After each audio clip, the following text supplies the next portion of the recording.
Oh, welcome to the fucking podcast. Right, okay. Let's do We're this. professional.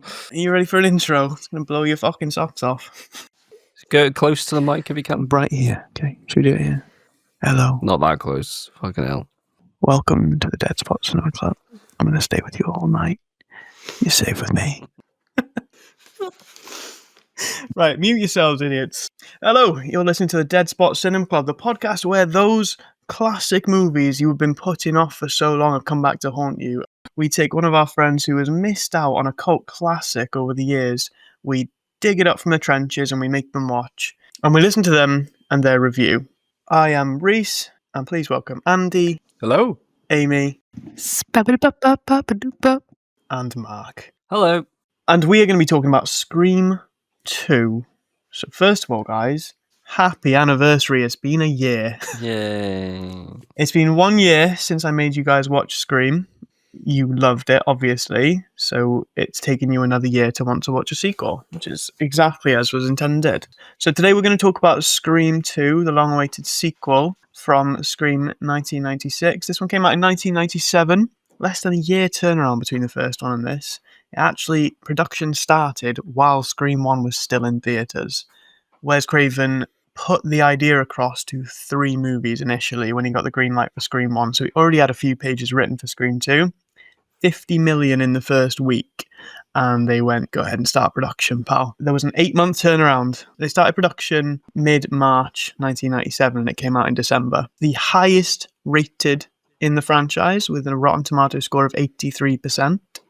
Still the same director, Wes Craven, and still Kev Williamson in with a writing credit. Had a $24 million budget, which is almost double what the original Scream had, and a whopping $172 million at box office. It was so successful in the cinemas that Titanic and Tomorrow Never Dies pushed release dates back a week so as not to compete with it. So I expect you're incredibly excited, and as excited as I am to watch it for the 900th time. So we're going to go back through and remind ourselves who's not seen Scream and who has. So let's start with myself. So obviously I've seen Scream 2. I'm an enormous fan of the franchise. I've seen it more times than I could count. I won't bore you with the details too much, but Scream, as I said in the last one, is an incredibly important franchise to me. I watch them every year. I do a full marathon. I'm very excited every time a new one comes out. I've been a massive fan since I started watching. Yeah, very little else to say about it. I just absolutely love it, and I really hope you guys do as well. So, Mark, have you seen this movie? Have you seen Scream 2? Because you saw the first one, but didn't have a massive memory of it, but just about enough. How about the second? Same, really. I do believe I've seen maybe the first 3 Scream films, but memory conflates with Scary Movie and other similar horror films, so couldn't say for sure, but I'm pretty sure I've seen this. No real memory of it. A few little plot points stick out. I don't want to go into too much detail in case I give away any spoilers. Amazing. And then, Amy, how about you, mate? I hope you haven't seen the second one, because that'd be really weird, because you haven't seen the first, if you've just seen the sequel. No, I've not seen Scream 2. I can still vividly picture Scream 1 whenever I go outside in the dark. So Scream 2 is going to be really fun, and who knows, full disclaimer, if I'll make it to the end. I hope I do. I enjoyed the story last time, just not the jump scares and the gore. Watch it for the plot, yeah. I'll definitely ask you guys some questions looking forward, but just, Andy, just reassure me you haven't watched Scream 2 between last year and right now. I have not. I've been saving myself just for you, Reese. Don't you worry about that. Good girl. There it is, Andy. Handed it to him. Were you trying to get it out of me again? Was that your challenge pre-recording? Was like, I'm going to try and get Reese to say good girl. Love it. Okay. I'm just going to do a quick revisit. I'd like to know what we can throw together about what we remember about Scream 1, so that going into this one, like, it's been a year, I kind of want it to be fresh in your memories, because the events of Scream are quite fresh in the memories of the movie Scream 2. So it would be handy for us to have a refresher. So 3 of you maybe just throw together what you remember about Scream 1. Let's start with Andy. So the main character, whose name I've totally forgotten, her mum died a long, long time ago. I think it was Mr. Scream we settled on. The girl. Mrs. Scream. Her mum... Sydney. Yeah, Sydney.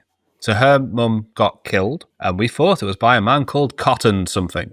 But it wasn't. It was by Shaggy. No, The emo and Shaggy. Billy Loomis. He's the like emo one that. Yeah. So Billy Loomis and Shaggy, because they were our killers in the first one, weren't they? Yes. Spoiler alert, if anyone's listening to this for some reason. Amy, do you remember much else about the first? I remember the opening scene with Drew Barrymore. That's the reason I can't go outside in the dark. I remember lots of run around. I remember lots of scream at the door. Then you got Billy, who was just weird and got off on horror films. I remember Courtney Cox. She was the reporter trying to get more info out of them that ended up with them at the end for the big final showdown. Yeah. There was a van involved. Obviously, people died.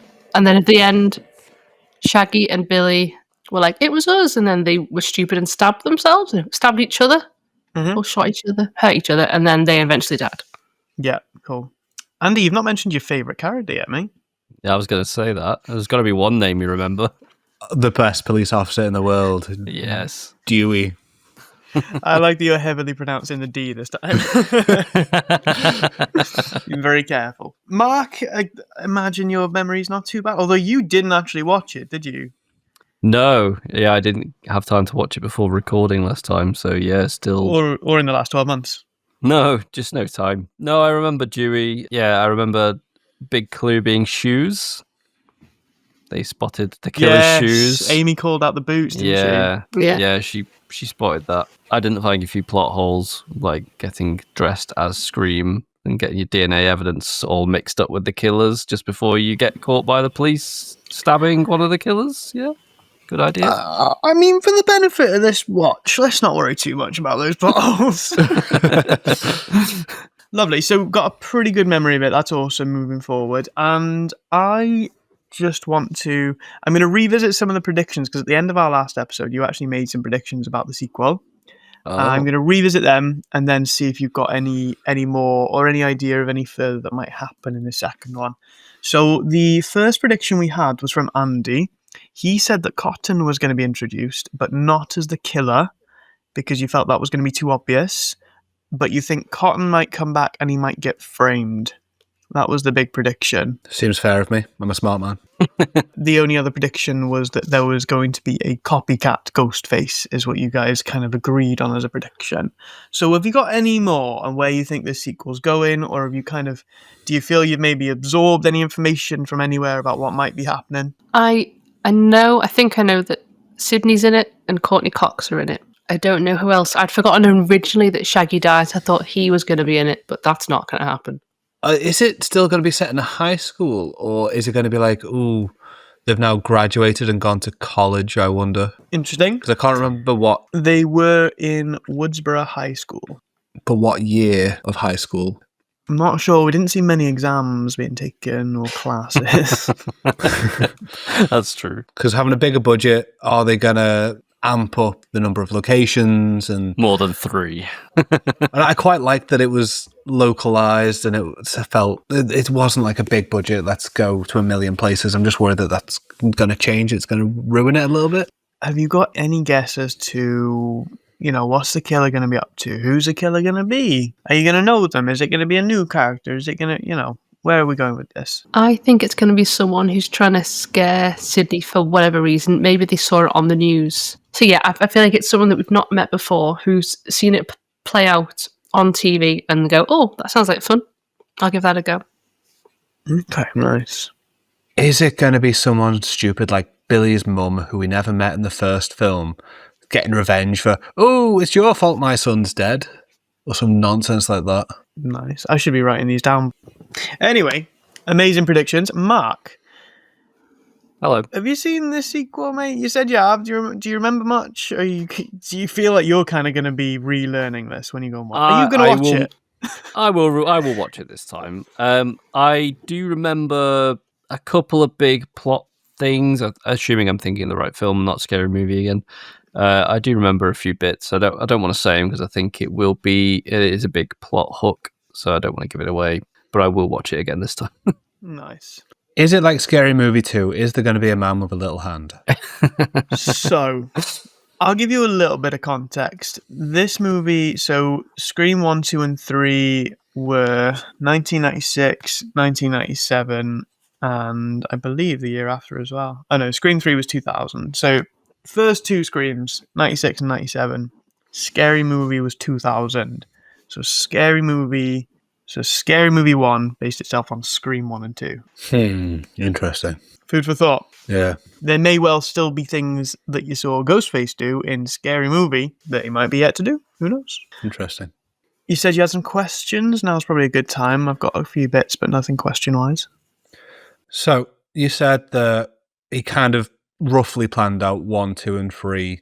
Was that like a very deep planning, like Tolkien-esque, or was it more, I'm going to make this film and I'm going to put in these plot points that I can come back to if I get the green light to go ahead? Yeah, I'd say it wasn't entirely Tolkien-esque. Not quite. There was a world built. When he pitched Scream 1, he had a couple of pages written of like what a second and third movie could look like and like what the direction it could take. So that when he pitched the first one, he was pitching involvement in a franchise. He didn't want to sell just a one-off movie because I don't know if you remember, this was Wes trying to redefine a genre. He didn't feel he'd be able to do that in one movie. He was like, no, I'm going to, every good slasher so far has been done to death. It's had 18 sequels. I want some sequels to my slasher as well. So he wanted to sell it with someone that was really going to buy in for a franchise. So he kind of built a picture, was like, yeah, here's what could happen in the first one. And it can go these kind of directions if we like that. And the production company picked him up and went, yeah, sounds great. He had about 4 or 5 pages written of it. During the first test screening, the production company gave him the green light to get working on Scream 2. And within about a week, he had 40 pages ready. So he obviously had a bit of a plan. I think you'll see that when you watch it. To me, it doesn't feel like a sequel that was thrown together because money was thrown at it. Like, feels like it's been thought through a little bit, which is nice. But we'll touch on that after you watched it. I would like to know, before we go into this one, do you think you're going to like it? I think for me, it depends on if they ramped up the gore or not. If they kind of kept it at that level, or I don't know, even a little bit less, that'd be nice. Then I think I'll enjoy it because I did like the plot of the first one. What about you, Andy? I reckon I will enjoy it if it keeps to similar sort of ideas of the first one. So it's a bit of a whodunit. It's not just about murder for murder's sake. Like, there's a bit of a story, and you need to figure out who the murderer is because it better not be. It can't be the first two because they're gone. Oh my god, it's going to be one of those, isn't it? Somehow. Yeah. They're not dead or something. Yeah. But Raggy, yeah, you're a ghost. If he planned it out, I'm hoping it's got a similar sort of feel to the first one, and it's not just let's murder to increase the franchise. It doesn't do a Freddy Krueger. So I'm going to go into a few warnings before we get into this one, and the first one, unfortunately, has to be directed towards Amy. It's Wes Craven. It's the man that brought us Freddy Krueger. And he's just been given double the budget. So he did want some special effects and he did want some gore. So be ready for it. Be ready for some graphic violence, and then maybe it won't hit hard enough to distract you from what's going on.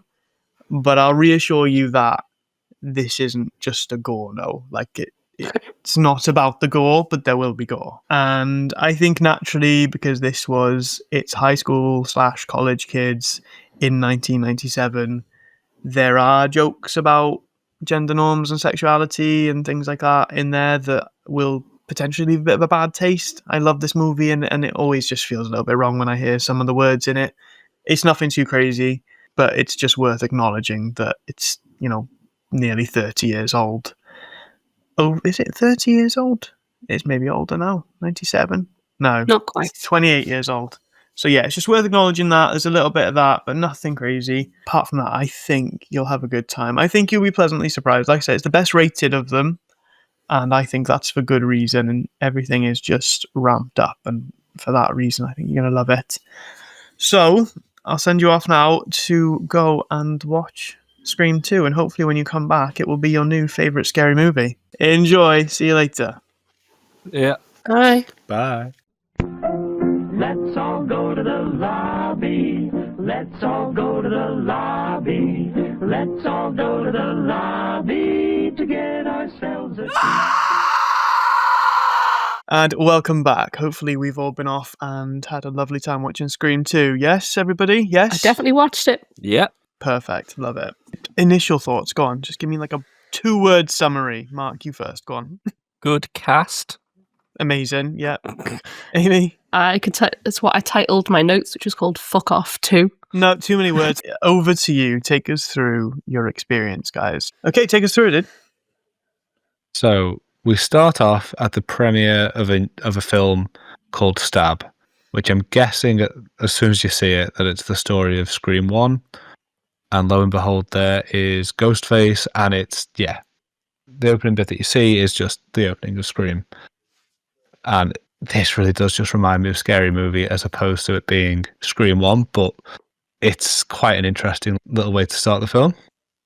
The two characters that we meet are talking about, in their own way, they bring up the rules straight away that we had in Scream 1, but from a perspective of a black couple. So they go through how it's always the black character that dies first, things like that. And they also mention how white people are stupid and they cause all the issues, which the film kind of agrees with later on. So they go in, they sit down, and the film begins. And it just winds me up straight away because in Stab, the character goes straight into the shower, and you can just see as it pans around the house that the back door is wide open and she just left popcorn on the stove. Who goes for a shower leaving the back door open and something on the hob? Even if she didn't get murdered, she's going to burn down the house. Quite frankly, I'm not surprised that she gets murdered. Any comment on Stab, Amy? I was confused why they'd called the film Stab, because that's a terrible name for a bad guy, because we all know that the first bad guy was called Scream, but you're never going to call a bad guy Stab. Mr. Stab. Mr. Stabface. Lost points there. I did say, I found the film of the film less scary than the film. Does that make sense? Yeah, it was very corny, wasn't it? Yeah, like watching them watch it wasn't as scary as like actually watching Scream. So if that was an option for the rest of them, I could do that. You just want Mystery Science Theatre, don't you? You just want to be in a cinema with your friends watching it. Yeah, and everyone has a good time. Throughout this, I hope that the woman that we meet is alive for the whole film. But oh no, she just says she's going to leave and she's probably going to die. But she makes it back alive, much to my surprise, so that's good. But then the guy that she's with, he leaves, he goes to the bathroom. It's busy in the bathroom, so he goes to a stall and just leaves it open. Now, I don't know about you guys, but I'm always closing the stall behind me. Even for a piss. Like, what? You'll close the door for a wee? I mean, I do most of the time, to be fair. Why? You worried people will see your back? Or is that just like PTSD from being shoved from behind in school or something? I mean, he's a dad now. Any moment of privacy is golden. So while he's in the stall, he hears what he perceives to be sex noises from next door. So he puts his ear straight to the bathroom stall and a knife comes straight through. That was not how I expected the first death of the film to be. It was a lot less bloody than the first death in the first one. I mean, I'm just glad it was with a knife and not a giant dick. Yeah, because I remember you made the prediction with the first Scream, didn't you? Where you thought the old ear intrusion was going to come in this, excuse the pun. But do you know how thick those walls are to just shove a knife through it and kill someone? And as well as, how did he even get the right area to get him in the head? That baffles the mind. A very clean stab through a wall as well, isn't it? Like, it just goes straight through. Like, what's that stall made of? Like, yeah, like that was a paper stall. If there was any wall you were going to fuck through, that's a good one. Did you hear what he was listening in for? No, I couldn't quite get what he was saying. Something about mummy. I don't know. Why? What was it? I had subtitles on. it was just to that effect. It was like, oh please, mummy, oh mummy, that kind of thing. But to me, it didn't sound erotic. It sounded like he was having some kind of mental episode, and he was just like pleading for his life with his mother. Maybe some of the people are into that. And obviously, later we find out who the killers are. That is the killer talking. If you really listen carefully, you'd know who the killer is as soon as you meet them because you recognize their voice. So yeah, he takes a nice stab through the paper wall. Go back to the cinema and someone's come back in the guy's jacket with the ghost face mask on. So we know it's the killer. She doesn't. And just straight up kills her in the middle of the theatre. Nobody knows. And all I'm thinking at this point is, why kill this couple? There's no context. It's the first 10 minutes of the film, so there's no reason for us to know this, but just got me thinking, is it random? Is it for a reason? No idea. Yeah. But I did think it was a great place to kill them, though, because everyone's wearing the same mask, everyone's got a knife. Granted, theirs aren't real, but still, well thought out murder. I get frustrated about the idea that anyone could come and sit next to you because you're expecting a certain person. She's just like, this must be my boyfriend. That's his jacket. It's dark. He's got the right jacket on. I don't know. Surely there's a smell. It's Omar fucking Epps. Him and Timothy Olyphant have got different builds, haven't they? You'd get an inkling, especially when he's not talking at all. But I mean, Was he wearing gloves? He must have been, because they literally had different skin colours. Was it a couple of years ago someone did a similar kind of thing where someone like put a Batman mask on and killed people? Yeah, that was the opening for The Dark Knight, I think, wasn't it? So I'm not sure if that was in my head, but obviously that's a long time after this. But as soon as I see a group of people all dressed the same, especially for a film like that, I just think, no, something bad's going to happen. Just no. Why would this? And I had several points where I wrote that the people in the back of the cinema couldn't see a single thing. There wasn't a lot of respect for the viewing experience, was there, in that cinema? There was not respect, no. But equally, though, I love to go to an opening night like that. I don't know about you, like where a cinema has gone all out and built fake hands and knives. That'd be sick. But I did have to say, and I don't know if this is because I have matured as someone watching these kind of films, but I didn't find it as bad as the first one. Like, I could actively watch it easier than I could with Scream 1. It seems to be kind of for me, quite a nice theme throughout it, that it's not as much of a shock when things do happen, because I've had that initial shock last time, and now it's like, okay, yes, I know roughly what kind of thing what's gonna look like. You're kind of primed for the type of kill there's going to be and stuff. Yeah. Because obviously the difference here is it's in public, whereas all the kills in Scream were generally in a residence or when someone was on their own in the dark. So the fact he's just murdering in front of people's faces, I think it's maybe just trying to bend the rules a little bit and set the scene of like, yes, this is a sequel, but we're not going to stick to these rules we've just told you about. Kills can happen anytime, hopefully to people that you're not expecting. there was a little bit of a shift in tone. I thought like this is a lot less visceral and creepy than Scream. Like it leads a bit more towards dark comedy for some of it, and it goes a little bit goofy at times, and I just felt the tone was a bit different. But we'll talk more about that as we go along anyway, I'm sure. Yeah, so solid cold open on this one. Big contrast from Scream 1, where we were alone in the house and it was very gory and very intense and very sort of scary. This was more kind of, I don't know, a bit fun and a bit maybe setting us up for something a little bit bigger, a little bit higher exposure and a bit louder. I think that's a good sort of setup for the vibe of the film, don't you think? Yeah. Okay, carry us on, buddy. So then we go to the next scene and we meet up with Sydney again. And she is straight away getting a prank call from somebody pretending to be Ghostface. And she just takes it in a stride. This obviously isn't the first time that it's happened to her. And she's got a wonderful little device that tells her exactly which number's phoning her. Makes sense. But it also says the name of the person that's phoning her.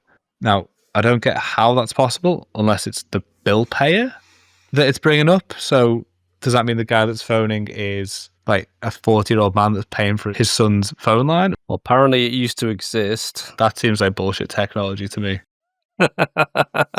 But yeah, she takes it in stride. So obviously this is not the first prank call she's got. But next we learn Cotton has been released, which it seems fair since though he was innocent. I mean, if the case was purely based on Sydney seeing him, that's a very flimsy case and he should sue.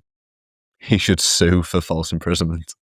I mean, to get into the graphicness of it, he was fucking Sydney's mum.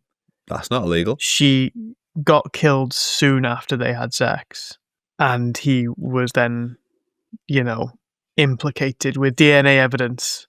We've realised she's in college at this point, so she's no longer in Windsor. Woodsboro. I don't know why I put Windsor there. Her friend comes in and they want to find Randy. He's in his film class. Randy is there as a film student, and Sydney is there as a drama student, isn't she? So they go to his class, and the amount of famous actors just in that one room. Solid fucking casting, isn't it? Yeah. And some of these actors, Isn't this just as Buffy started? 1997. I'm sure I looked it up and it was the same year that Buffy started. So it depends what time of year things came out. What was Timothy Olyphant doing in the 90s? I think this was a big start for Timothy Olyphant, to be fair. Oh, okay. But just some of the background characters, like, I was looking at them going, I'm sure I've seen them in real things later on in life. Yeah, there's some big names there. The sorority sisters aren't in this bit, are they? Because they're both quite No, not famous. Yeah, lots of familiar faces. It's like when you watch an old 80s movie, isn't it? Where you're like, all these guys are famous now, but not so famous that I know them off the top of my head. And so they're all just talking about sequels, and instantly I'm getting bad vibes off Mickey, or as I've got him down as in my notes as Sequel Boy. Which feels pretty apt now. Is that a bias because Timothy Olyphant plays a lot of creeps nowadays? Possibly. See, I think I'd also called him Sequel Boy just because he was going on and on and on about sequels. Because I don't think I know much of his current work. He's a face that I recognise, but not where I knew him Okay. from. I mean, I think his biggest latest one is the Santa Clarita Diet. That's what a lot of people now would know him from on Netflix. Well, he's in Alien Earth.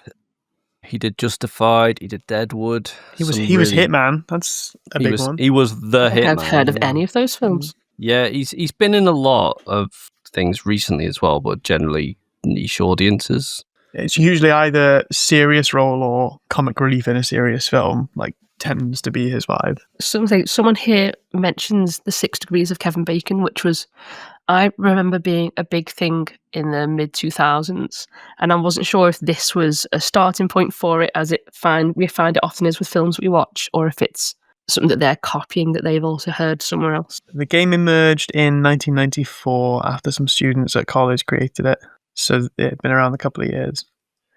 But I think, again, it's intertwining the real world with our world, isn't it, by bringing that in, which is something this movie just can't stop doing, is just reminding you, like, it's real. You've watched Scream just now in the theatre, so did we. Mm. You're watching a sequel, wondering if it's going to be any good. So are we. I did like that they were bringing more films into it other than just horror films at this point. Like trying to say which sequels were better than the originals and stuff. And I think at this point, I'm with Randy saying sequels generally not quite as good because, you know, they use up all the A material in the first one. Mm-hmm. He doesn't have a rebuttal for Godfather Part 2, though, does he? No. And he's just not delirious. He's just a fool when it comes to Star Wars, saying that the original trilogy was all planned out. I was like, nah, Lucas just muddled his way through it. Come on. Star what? It's a film, Reese. You don't know it. Is that the one with Spock? Yeah, mate. Okay. Just had Mark's soul die a little bit. It's like, yeah, It's a sure. spin-off of E.T. You probably haven't seen it. A spin-off of what? Is this then when we meet Sydney's new boyfriend? Yes. Can't remember his name. I've written his name down at any point in this. It's just Sydney's boyfriend, You know, Sydney's boyfriend. Derek. Derek. Dirk. Yeah.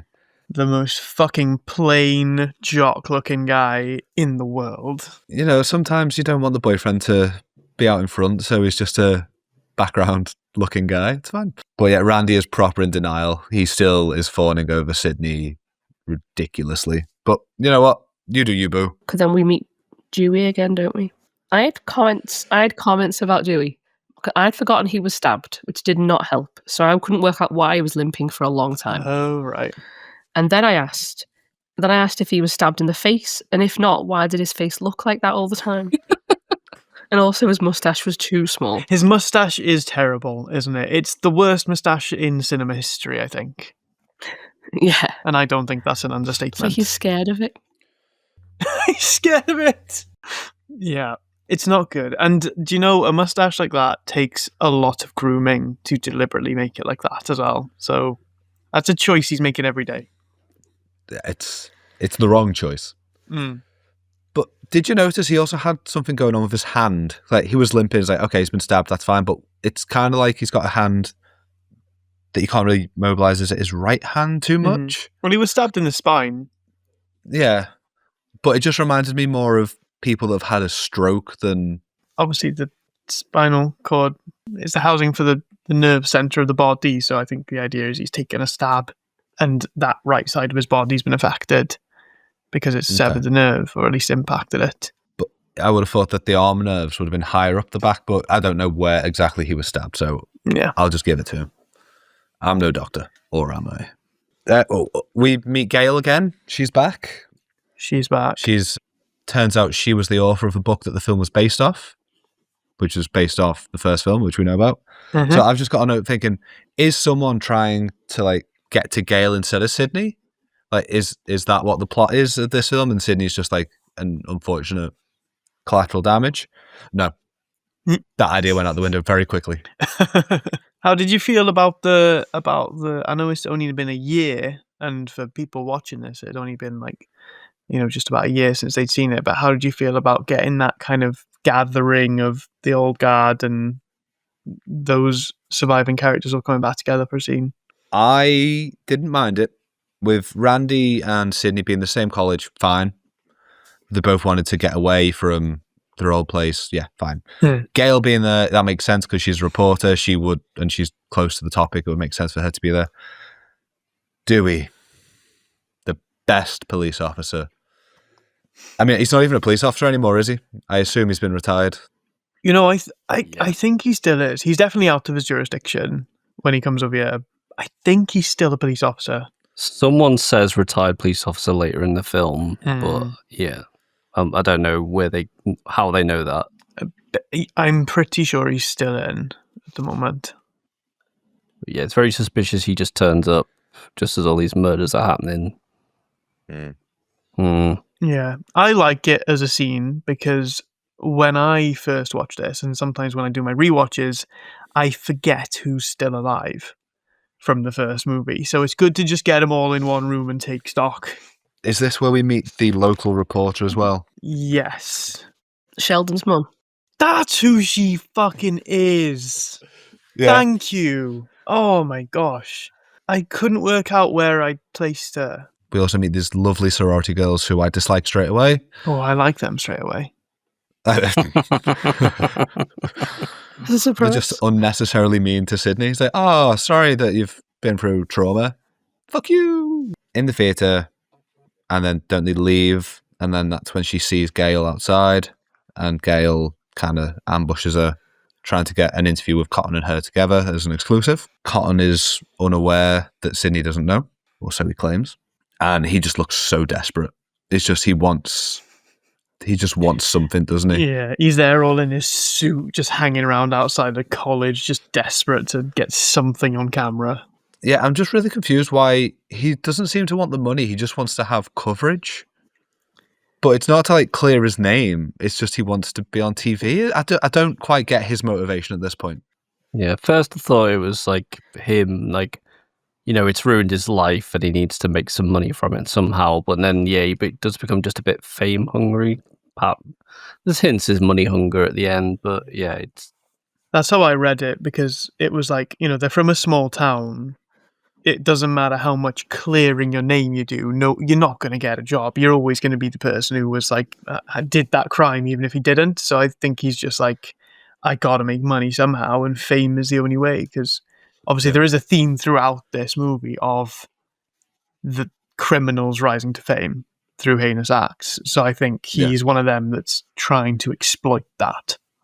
But then Sydney storms off, and Dewey and Gail have an argument about her book and how he was labelled as what's the words they use? He was basically quite dim, wasn't he? Incompetent, I think, was one of them. Yeah.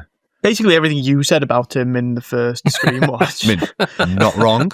Like, you could have written Gail's book. But my notes here just say they just want to fuck, don't they? Mm, That's all the tension I'm getting. They just want to fuck. yeah. It's the mustache. It's really doing it Yeah. for her. He But the tries to be he said he's a professional and then goes off screen and comes back and says the one more thing from which detective is it that says that? Columbo. Yeah.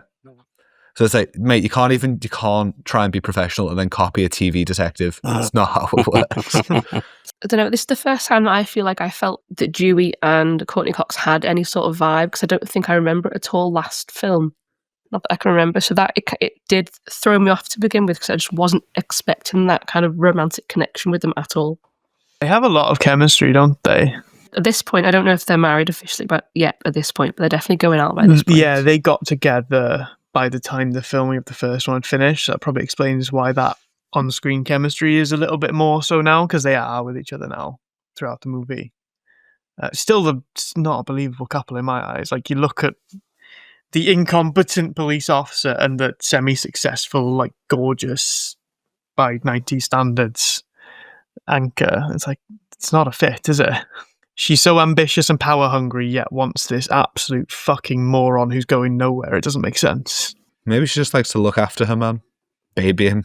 Yeah, I wonder what it feels like to have your spouse, like, well, not your spouse, but like your partner just play some idiot next to you. It's pretty easy. I really hope that was his real mustache, so he had to keep it between filming and she had to go home to it. It was her landing strip, just transferred over. So we move on to the sorority party. They're just having fun. What is important is that one of the sorority sisters is still at their sorority as the designated driver who can pick up any drunk girls. I used to do that job. Yeah, but she made sure they got home safe. As soon as I saw that house, I just thought that it had too many doors and windows. And then I also, because obviously this is the bit where they call her, works out that she's alone, but must already have known that she was alone to have known to call at this point, I feel. I feel like whoever it was that called knew that there was a party going on somewhere else. And so in this giant house with all the windows and doors, she wouldn't be with anyone else there to try and protect her. Probably. I guess there's always a chance she's already brought someone home, or someone just didn't fancy it and they're hanging out in their room, I guess. And this is the only time I think where I question if Scream could be a girl this time. What makes you question that? It was knowing, which doesn't make sense now, but for me it was things like knowing the layout of the house as well as they did. If that is a sorority, then you'd think the people who knew it better would be other girls that were living there. My sweet summer child. The only person that would know the layout of that all-girls residence would be girls, because no boys would go in. You're right, Amy. Exactly. Right. Keep that purity. Yeah, the girls would know, and then that a girl would know that there's a party going on that she wasn't, and that she was the designated person. Because girls have parties just for girls. I don't want any girl-boy parties at college. Not in America. Not this age. Disgusting. It's unchristian. So Ghostface does a bunch of questions. Not asking about horror movies this time, but it's a different person, so he wouldn't necessarily know that intimate detail. Because even What's he Gail asking wouldn't about know, in this one? It was a bit teasing at the start. It was like, who do you wish it was calling and things like that, wasn't it? It was like, yeah, it didn't really talk about films much. Oh, he does get quite flirty, doesn't he? But as the scene progresses and doors open, people come and go, you actually see him run in and hide in a room, which I quite liked this time. Because it's a bit goofy. It's a bit, you kind of know where it is. And she actually leaves the house. And I've got CC runs for it. Smart girl. Don't go back in. She phones security and the phone dies. It's hangs too up. far from the unit. Yeah. Too far from the landline unit. She makes the call and then he can't hear her. So I was just thinking, what kind of ridiculous security doesn't check up on phone calls that just go dead? That suggests they are definitely in trouble if someone's... If they were in danger, they'd say, obviously. Men can't be mind readers, Andy. I mean, surely security has the phone number of all the sororities, and what's the male version of a sorority? Frat. Fraternity. Fraternity. Surely they have all the phone numbers. They know exactly which one's which. So if anyone tries to prank call them, they can sort it out. Surely they know that. Yeah, I think they also just notoriously don't give a fuck about their jobs. Looking after a bunch of like post-teens and young adults going out drinking, they're probably saying, they'll be fine. Because this is the 90s, nothing bad happens. Especially because I don't think by this point people obviously were murdered in the cinema, but no one's been murdered on campus yet. So it feels like an isolated incident. Yeah, because outside of being murdered by a serial killer, nothing bad happened to women in the 90s after dark. Everyone knows that. No, or from then on. Single young women, notoriously safe after dark. Yeah. So speaking of single young woman, she goes back in the house and there's a kerfuffle. So she runs upstairs. To say the least, there is a kerfuffle. What a kerfuffle. Yeah, this is the part that I get conflated in my head with Scary Movie. They're throwing the shit so down the similar. stairs. Yeah. The bike is where I'm like, Yeah, no, yeah. I thought the bike was in Yeah. Scary Movie. That's too dumb to be in this. Like, oh, go on, throw the grandma next then. I did laugh a little bit when I saw the bike. I was like, fuck's sake. For me, it's mainly because who the fuck is leaving their bike halfway up the stairs? Yeah. In Like, sorority. what are they doing? Just riding it down when they need it? Such a big fucking house. Like, do none of these doors lock? Like, the bathroom door will surely lock. Well, no, 'cause it's all women. It's all women. Yeah. So Sorry, yeah. They go together. they're all safe. Yeah. Yeah. They all go Sorry, together and this like just- talk about boys and have pillow fights, and it's all just fine. That's what we do in the bathroom. So they go up, up, up, and then stabbed and thrown off the balcony. Again, a lot less violent than first one. Yeah. So Put up more of a fight though, didn't she? Mm. Good old Buffy. she did. I wonder if she demanded that or if that's just part of the thing. Don't know. Hmm. Oh, It's almost like it's a trailer for Sarah Michelle Gellar. Yeah. Like you can watch this and be like, oh, she's hot. Oh, she's kind of cool when she's like beating up killers and stuff. Buffy the Vampire Slayer. You can see her and her big tits over here. Just pops up. You may also like. But yeah, like it's solid. It's a big one because like she's a big name, isn't she? So to just come and go quickly like that, even though I watch these religiously so often, you still get a bit conflated as to who comes in and who dies and who goes when. And then I see her come in and I'm like, oh yeah, I remember Sarah Michelle Gellar's in it. And then I forget she's in it for like 6 minutes. Okay, then we go back to the party, and someone mentions harmonica style sex, and I have no idea what that is. I think they were talking about blowjobs, weren't they? So it's like, but we don't give blowjobs, or it's not all about blowjobs, but we can still do it harmonica style. So I assume that means just the side? I would say what I think it is, but my parents listen to this. What are you talking about? I missed that line in the movie. So please tell me what they say. So they say, like, sorority life's not all about blowjobs, but then one of the girls looks concerned and says, but we can still do it harmonica style. The other girl goes, yeah, of course. Which I interpreted as it doesn't go in the mouth. They just, I don't know. It was a weird joke. I know, I think it's doing it quiet. But harmonicas aren't As quiet. in, like if, like you, like. What did you just say? Harmonicas are not quiet. No, I mean, like, I think it's meant to be like you could have sex with a harmonica in your mouth and it wouldn't make a noise. As in, like, you're keeping it so quiet that you're not even like breathing super loud. The way I interpreted it is the same as what Urban Dictionary says. When the dick is too big to blow, so you have to play it side to side. I don't want to hear Oh, these words. This is not the podcast I signed up for. I thought it was that's like, interesting. the girls were just saying, you know, they didn't want to ruin their purity by putting it in their mouth, so they just put their mouth on it, I guess. But yeah, it was just a really strange joke to have, and like there was no real context for it. And then I opened up this, I found this black and orange website that had some answers, but Could you push a couple of links my way, bud, for research? That's Yeah. wild. Yeah. I thought it was like a volume thing, like keeping secret. I've heard that. I mean, according to Mark, it is a volume thing, just not that volume. cubic volume. nice. Math joke. In my notes here, it says Randy and Mickey are still going on about sequels, and this is where he brings up Star Wars. So I apologize for bringing it too early before. Mickey is going on way too much now about sequels. So I'm just starting to think, yeah, it's definitely you, isn't it, mate? Definitely you. People flock to go see The Dead Cece, as people do. Yeah. Mm. I just want to point out this is the second time now in 2 films I've had to write more kids running gleefully to a murder. And again, you just probably would. Come on now. I don't know if I would run gleefully to a murder, if I'd be like, no, I'm going to go the other way. Someone on the other side of college has just fucking been stabbed. What are you doing? You're going over there, aren't you? Yeah, you absolutely are. You'd go over if someone said they'd found a used Johnny. So someone being stabbed, he's sprinting. Guys are really different to girls. I don't believe that at all. I don't think at that point I would have, maybe when I was younger and more invincible, 14, 15, but by that point I had the fear of the world put in me. And I was like, nope. Maybe it's a safety thing though, like lightning never strikes twice. So if someone's just been murdered over there, it's the safest place to be. Depends how they were murdered. Yeah. I suppose. Two Go people to just got H.H. killed at the Holmes' cinema at the hotel. same Well, someone time. was killed last week, so it's not going to happen again. So most people leave the party and the phone starts ringing. And despite this not being where Sydney lives, she answers the phone. Why? Why not? You've got to be a fucking very special kind of extrovert to pick up someone else's phone. Yeah, haven't I don't you? pick up my own phone. Like, So Ghostface now appears in this house as opposed to the other one, so they can't be that far away. But the fact that Cece was there to drive people suggests maybe they are. So how does Ghostface get there so fast? I was starting to think, oh, they're going to be two killers again because of that very quick transition.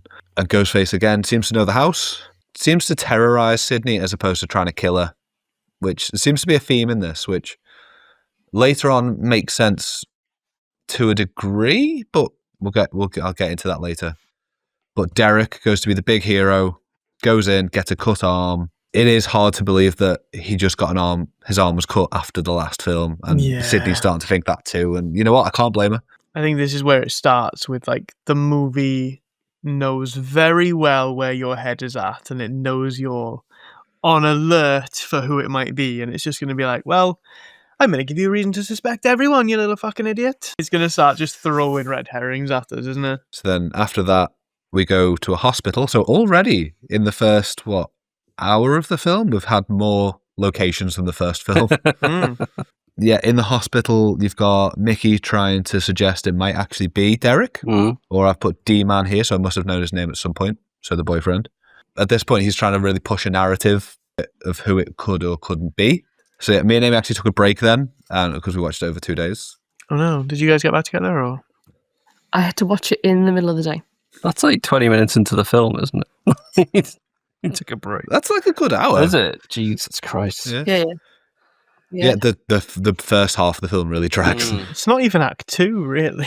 So we boot it up again. We go back to school, and Dewey and Gail start talking to the police, talking about the victims, and they realise that it's a copycat based on the names. And I thought that was wonderful. I thought that was a really nice plot hook, and it might give them an idea of, who might be next. Until that goes out the window, it's never mentioned ever again. Yeah. Wait, what? Revisit this. What about the names? So the first two victims, they both had the first and the last name of the first victims in the first film.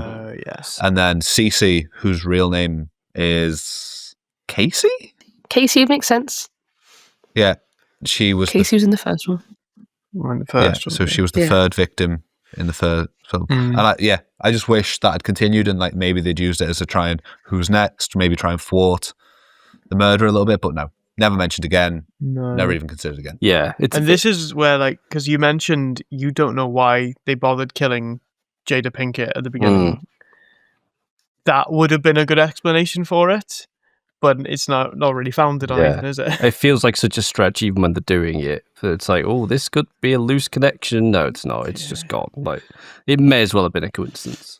Amy, I hope you've got better notes than I do at this point. I've got the bit now where she's being tailed, isn't she, by two? Is it FBI? The detectives, yeah. Detective, yeah. And her boyfriend's like, oh, we should just go and be alone somewhere. And I've shouted on my notes, I was like, someone's trying to kill her. Get as many people around you at all times as you can. Derek's a little fucking squid, isn't he? Yeah, that's what I've got in Yeah. my notes. And then The cops are stopping us fucking? I was like, How dare they? They care about your life more than my blue balls. How dare they? yeah, Derek is just upset that Cece's starting to not trust him. And he's like, what a dick. You probably know exactly what she's been through with the ex-boyfriend. The fact that she's got a boyfriend a year later is a fucking miracle that she That's pretty trusts insane, someone. isn't it? Mm. Like, that's Yeah.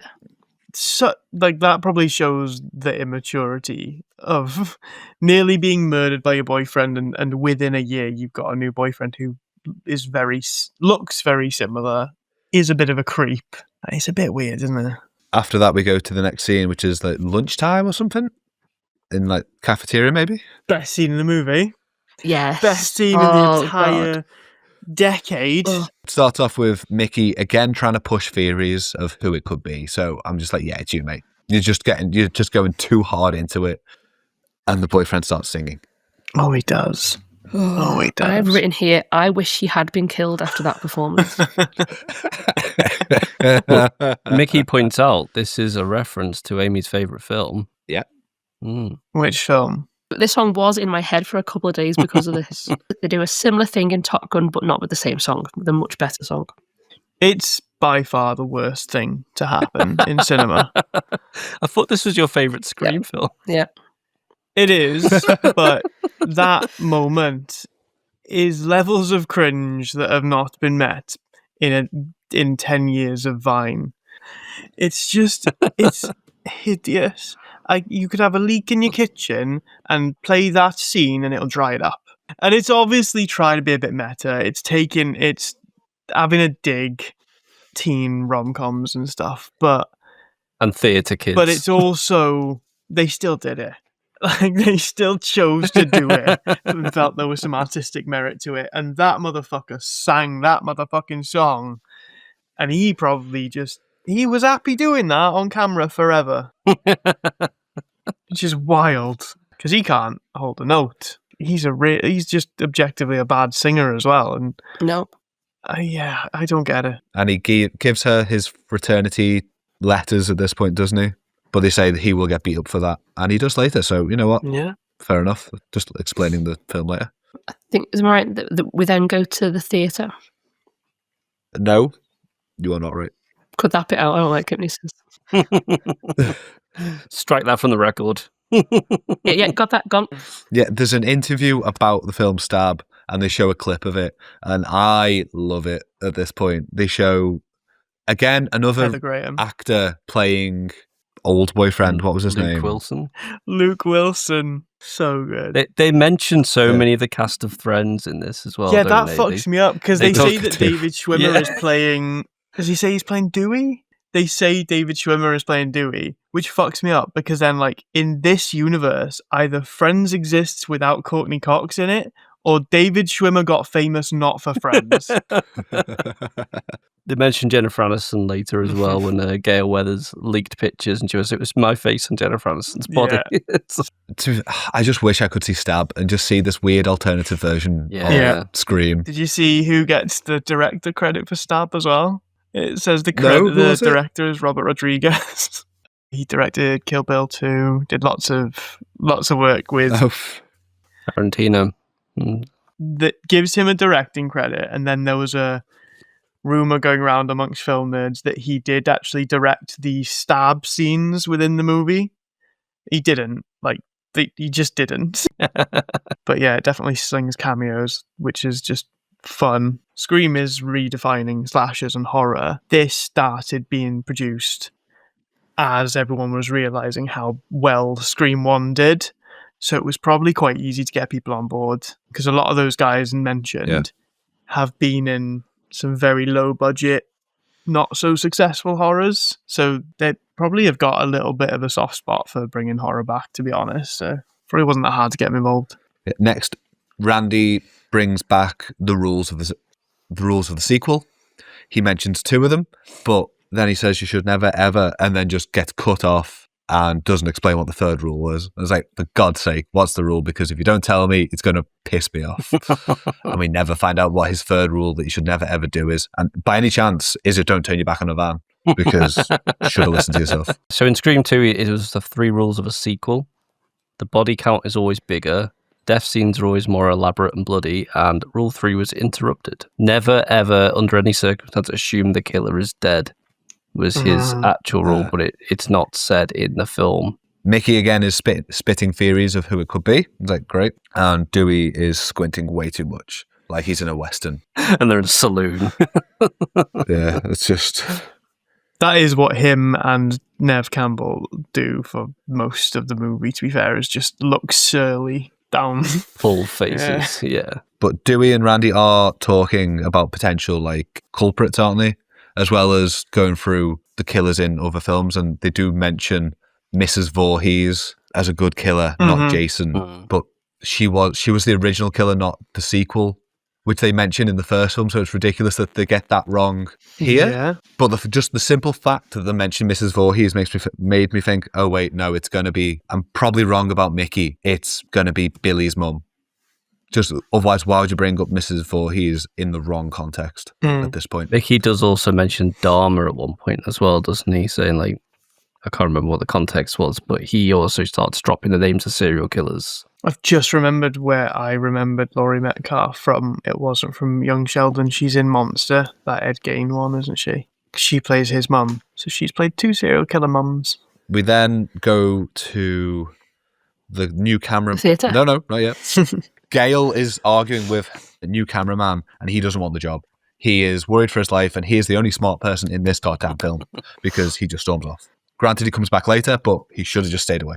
Smart man. Next, we go to the Theatre! Hey! I'm amazed she was okay being around this many people in masks. With knives. Yeah. And I also felt like when it all got a little bit weird, the service guys they just sat there and kind of let it happen, let her just scream, run around. They weren't even, I don't think they were even near the front of the theatre. They were like midway up. So if something had happened to her, they could not have got there in time. Through watching it, we were trying to both of us work out if it was going on in her head or if we'd seen someone there. And I kind of felt like we did see someone there by the end of it, and then they snuck out. Yeah.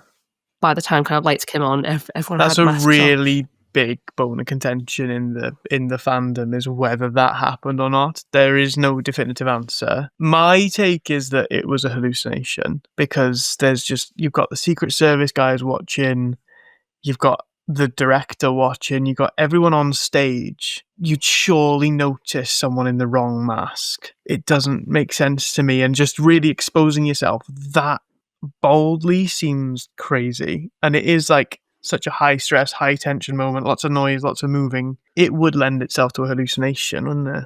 And just the actors on stage, they would know that there's an extra person there because they're not doing. Yeah, they'd what have they're their meant to marks do. of They're not when on to their mark. stand, unless it was another theatre kid that just happened to change masks during the killer is a theatre kid. There's potential there, I suppose. Yeah.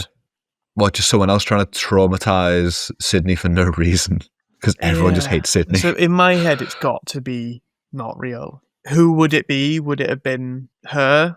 How the fuck would she know what to be doing in this show and why it's happening there? And same with Mickey. Like, does it make sense to be doing that? I don't know. Yeah, it doesn't make a lot of sense. But you do see them run away at the end, and it's like it just didn't make sense. And it was just a way of they were never going to kill her there because they had the opportunity to, and they just didn't. So it was just to traumatize her. Which again, it doesn't seem like Ghostface's motive really ever. Like, we know he spooked her in the house a lot, but given a chance, he probably would have killed her, but she just was a bit quick. At least in the first 2, the ones we've seen, Ghostface is human. And I think this is just trying to shift into, like, make us think maybe there's a paranormal element to it. Oh, it can just disappear, or it can just manifest, or can get into your head and stuff. Maybe it's just trying to shift us into that focus a bit. But the director said there's no understudy for this, which is just ridiculous. Always have an understudy, especially for the It's main university. character. These are top level people that want to be. Somebody's going to want to do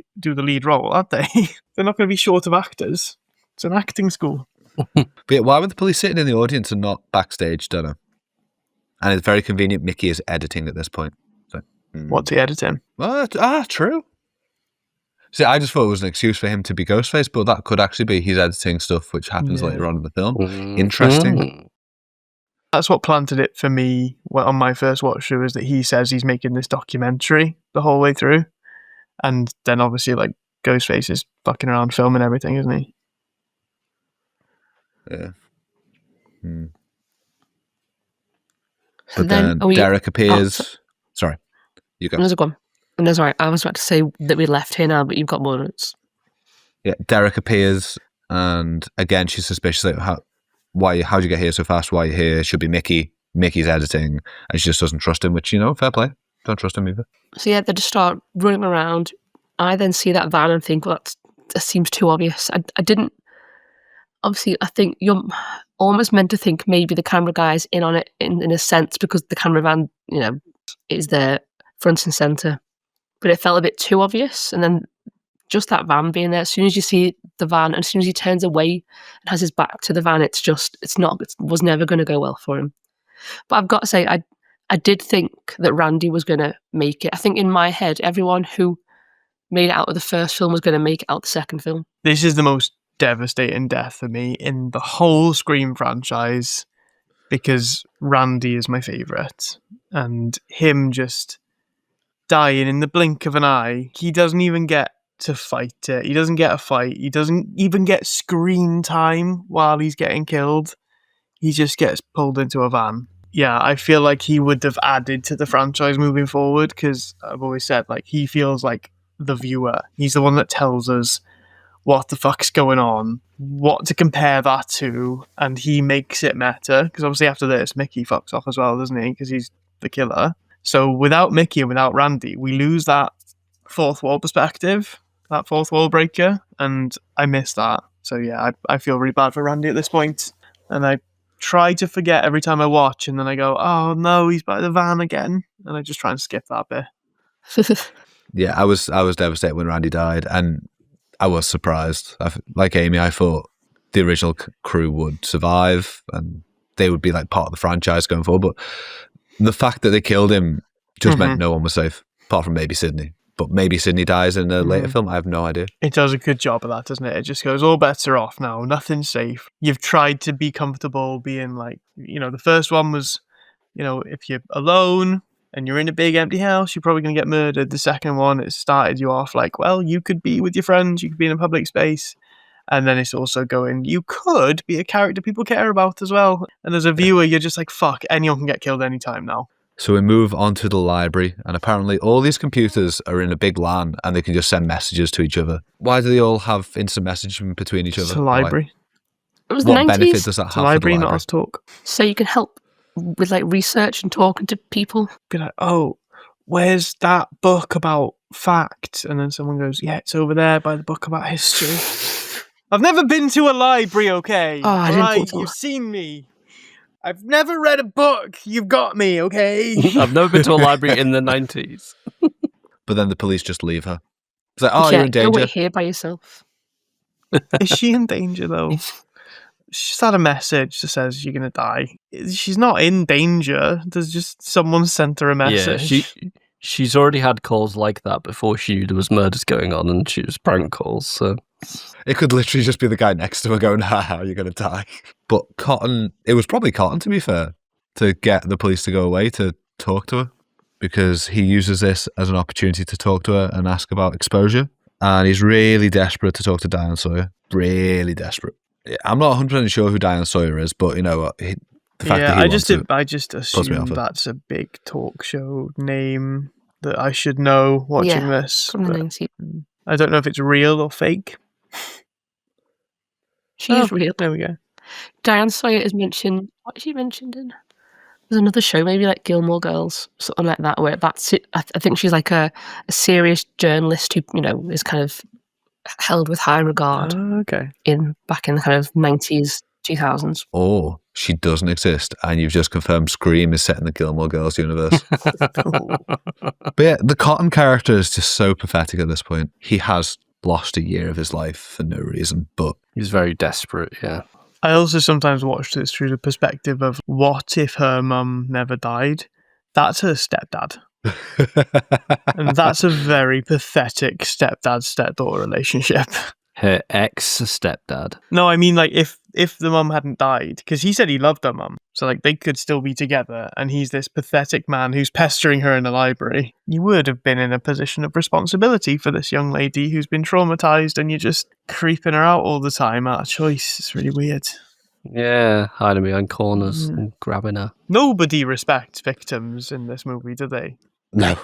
You'd think some people closest to them would have not been as bad as to creep them out this much and pester them and put them in the center of all these horrific incidents.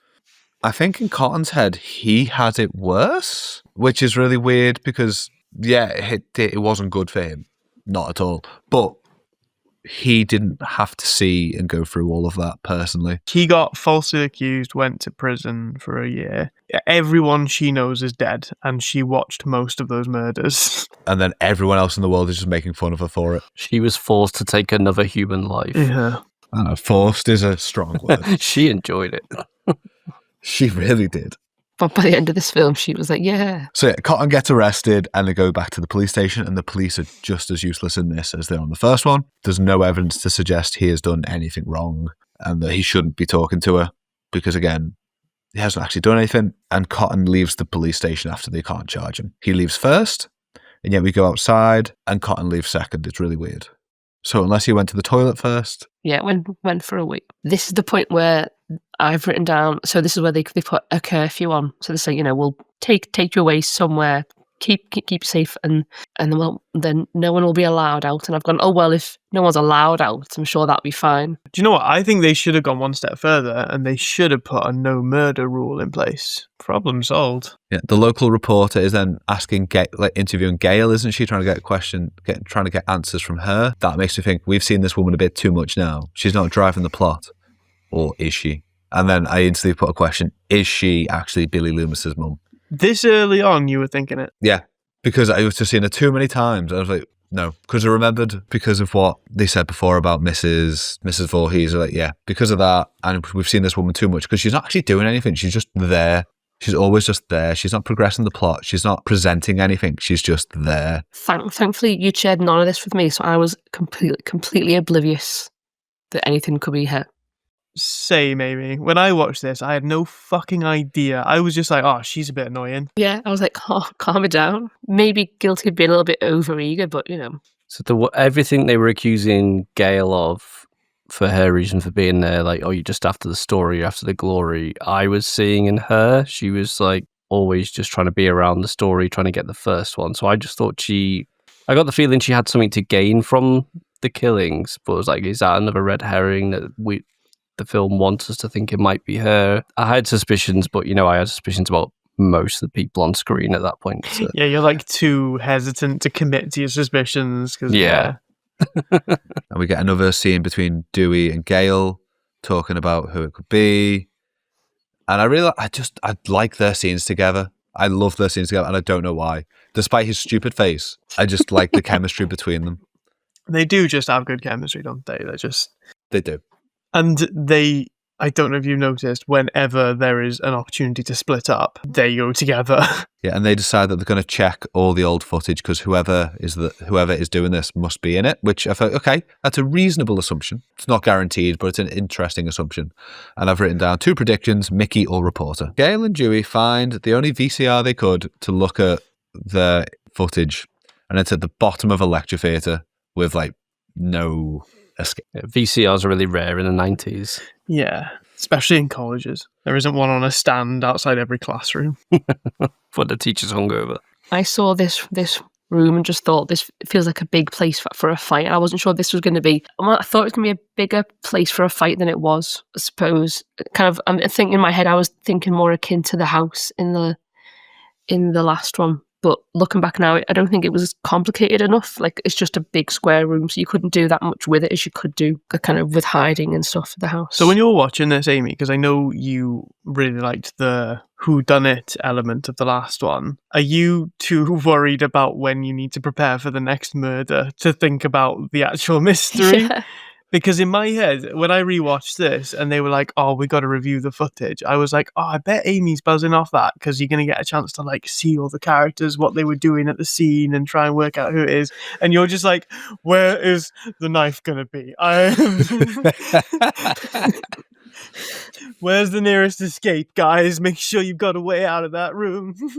They literally walked down a room with 2 entrances, down several stairs, and then faced away from both of the doors. Their backs were to the doors, both of them. And start kissing. I looked at that and I was just like, no. Just no. They do nearly fuck just before this, don't they? Yeah, and just fuck off the footage. Yeah. They're just like, we've got time to screw though, haven't we, Gail? Yeah? Well, not really, do we? But all right. A different TV comes on with different footage, which I didn't even link to Mickey, so well done you for thinking that. And yeah, it's different footage, so he's recording it, and you see Ghostface in the projector room. Speedy Gonzales, Dewey, chases after him, despite the fact that he limps and can go about a mile an hour. So, and he's surprised when he's not there anymore. It's like, really? I think this is the point where I start to question, is Dewey in the sequels? Because I know that Courtney Cox, I think that Courtney Cox is in the sequels. I don't remember if I've seen him in them at all. Ghostface isn't in the projector room, surprise, surprise. But then he just pops up behind Gale. So I was like, Yeah, I don't know how he got down there without being seen, but yeah. There's two of them, guys. Yeah, no, I put that in my notes. How is he teleported behind them? There has to be two people. the fact one vanishes and one appears is still quite unbelievable. But Because the projector room wasn't closed off, I think. I think there was an easy, you could be in the projector room, put the movie on, and then fuck off. The other Ghostface could have been in the second room of the recording area already. Yeah, they'd have to have been there before they entered the lecture theatre. So that's just a massive gamble. It's like, they'll go for this one, obviously. It's like, They've broken all the other VCRs. Yeah, a lot of it is just like Ghostface just had to be in the right place at the right time by luck. When he's doing things like sticking on the movie, it kind of negates it. But I do wonder if sometimes it is just opportunistic. He just fucking shows up and he's like, I guess these guys are next then. Is he just wandering around wherever the police aren't going to get him and he's just going to kill whoever's next? And it just happens to be them? I know it's unclear, really, but I just feel like there has to be some preparation for them to pop up behind Gale. Maybe it is trying to get us to start thinking he's supernatural. Maybe. So Gale runs from Ghostface into a room, and Ghostface starts to hunt. That scene reminds me of the Velociraptors from Jurassic Park. There's just something about the way that she's hiding and you just, see Ghostface go past. Yeah. That panning shot from underneath the counter going round to him, it's like, yeah, that's the same shot. I wonder if that was on purpose, Maybe. because they are referencing a lot of films. When was Jurassic in Park? this. 93. it was earlier than this. Yeah. Yeah. Yeah, I just loved it. I just thought, fair play to you. It gave me a chuckle. But then Dewey enters the computer lab.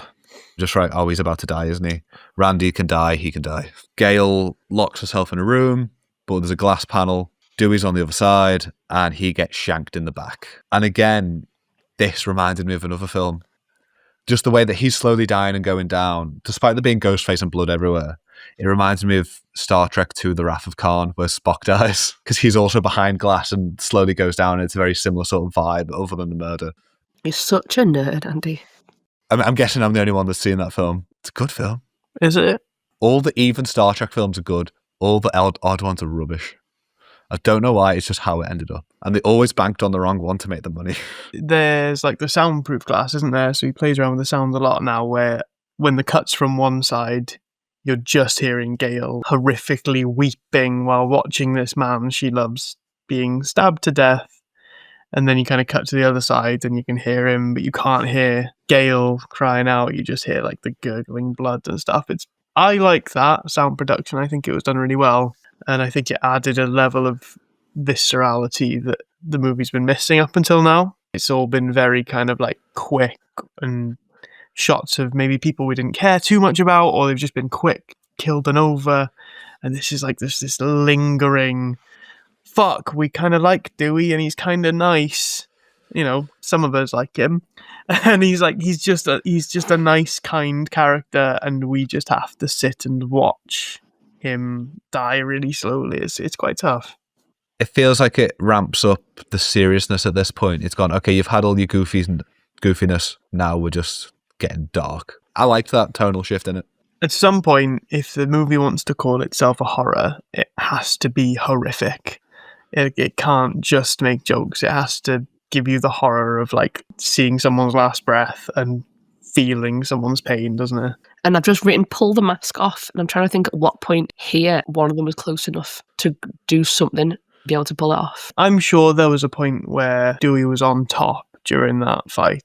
I'm sure there was a point where he could have. That's quite a frustrating thing about all of it, I guess. But then if you're faced with nearly dying, your priority isn't to find out who's about to kill you, I guess. No, with all the adrenaline running around, you're not going to be making your best decisions, are you? Especially not if you're Dewey. If you're what? Dewey? Oh, that's a good one. That was a really good one. Oh, and it wasn't me. What did I say, Andy? Could you repeat it for me? I think what you meant to say was, unless you're Dewey. Like the wet grass first thing in the morning. Okay, so then we flip back to Sydney, and the cops are leaving to take her to a safe house. Her mate just comes along because why not? We need someone to die. And the boyfriend says his goodbyes, and then we think, oh, is he about to die? But no, he's getting kidnapped by his frat bros, and he's probably about to die anyway. That curfew's going really well so far. Everyone is tucked up in bed. But yeah, we see him get bound to the... Why are these frat people taking him to the theatre? Frat bros, I don't feel are naturally associated with the theatre. Yeah, that's where they went. So my view is that this is linked to his sing-song, and that this is kind of a, oh, you want to embarrass yourself in front of the theatre kids?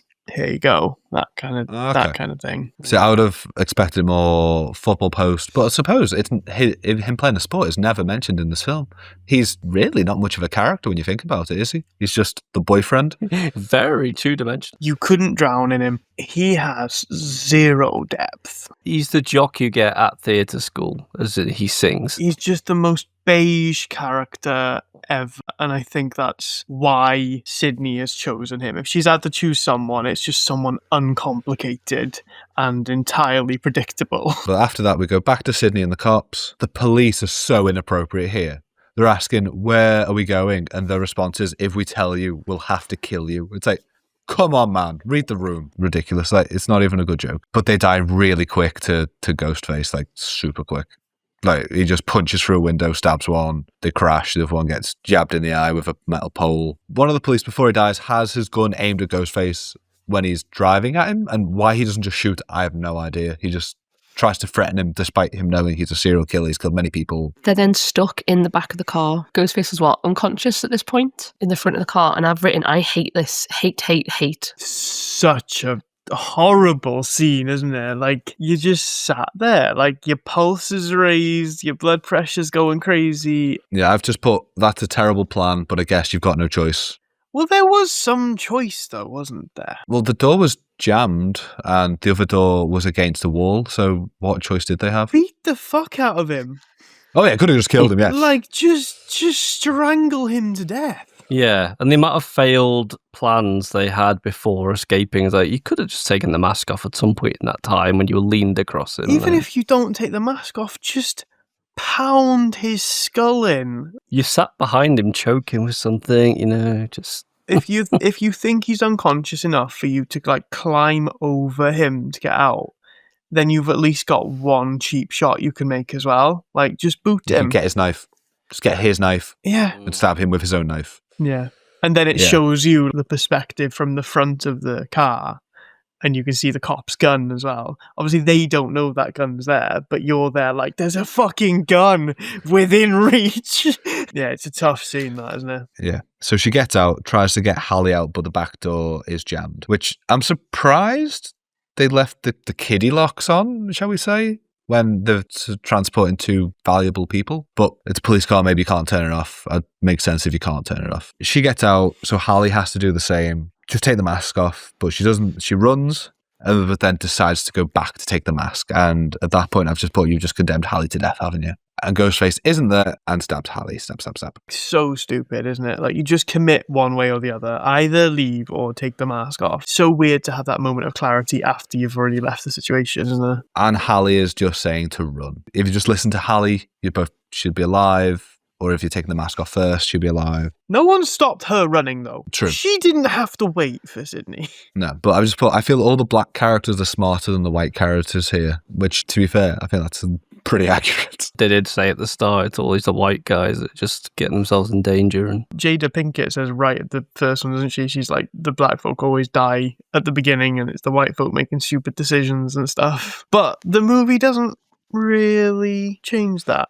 The first people that die are the black characters. They still follow that formula, and then they kill off the black characters as soon as they have a good idea. It's more of a meta commentary, isn't it? Yeah. Just go it's with like, it. we know this is how it should be, but equally. Then I've got down here, how can Ghostface be at both the school and with the police at the same time? because we go back to the school and we can see Gail is still running. So I've put, there's got to be two murderers. Could it be both Mickey and the reporter? That's what I'm running with at this point. You're all over that. So Sydney runs from the police car, witnessing Hallie die. And so where does she go?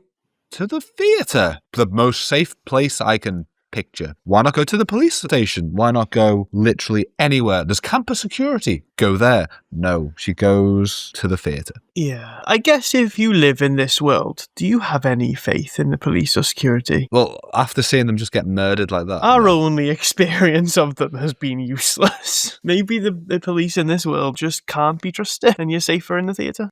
Yeah. But we find Derek the boyfriend. Amy, where are you at with... Andy said who he's suspecting at this point. Obviously, we're getting close to the reveal. Where are you at watching this? Because I've got a note here that says called Sequel Boy. So I knew by this point I had it in my head that it was Sequel Boy. I wasn't sure about there being one or two people yet. I wasn't sure if two people was going to be too similar to the first time. I think I must have only realised about Billy Loomis's mum maybe 2 minutes before she came out. I'm not sure if it was in my head somewhere subconsciously, and then at one point I went, oh, maybe it is, and then it kind of immediately happened. So I've written called. So obviously at some point I thought it was him. Maybe because he kept going on about sequels. I had no other context clues at all. Okay. It was just, there were too many people with their backs to doors to think about things logically. Just trying to keep everybody safe. Everyone could stay in one place together. It'd be a lot easier. Yeah, it was purely because he was obsessed with sequels, and it just felt more and more, well, obviously it was like a sequel. I had no other logic behind anything. So in the theatre, we find Derek. He's tied to the thing, and I think he's probably dead at this point. Mm-hmm. But no, he was alive. That was a massive surprise for me. Not for long. Yeah, and then we get the big reveal that it's Mickey. So he comes down, he gets rid of the modulator, takes the mask off, and reveals himself. I don't get this, but he is just playing mind games with Sydney, trying to make her believe that Derek was involved. Tell him, oh, you can cut the act now. We've got her. What you're doing?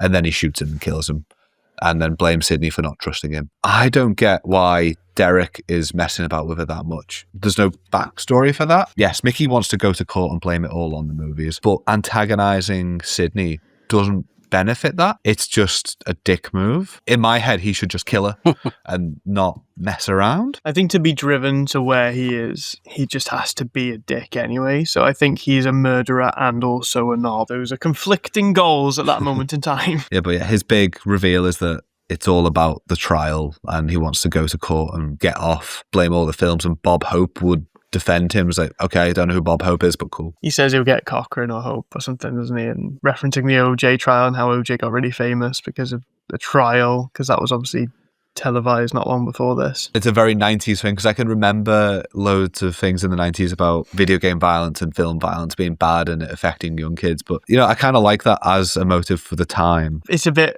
Facebook mum nowadays to say, oh, these violent TV shows are turning everyone into killers. It's a bit old, but this was early, I guess, because, you know, 97, people were still getting their names out there for being perpetrators of heinous crimes.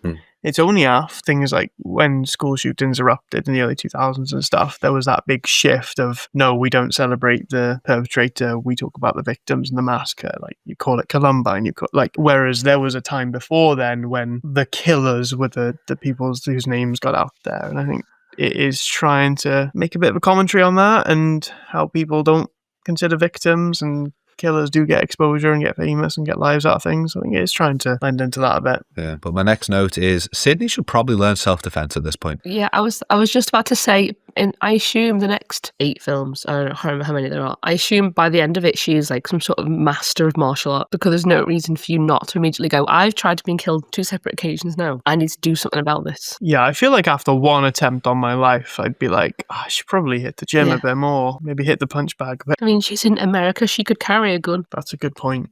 Yeah. So Sydney at this point is like having a bit of a back and forth with Mickey, and Mickey is like bigging up Billy Loomis a little bit. And I just get the feeling that from the line where she says, there's one thing you forgot about Billy, and he says, what's that?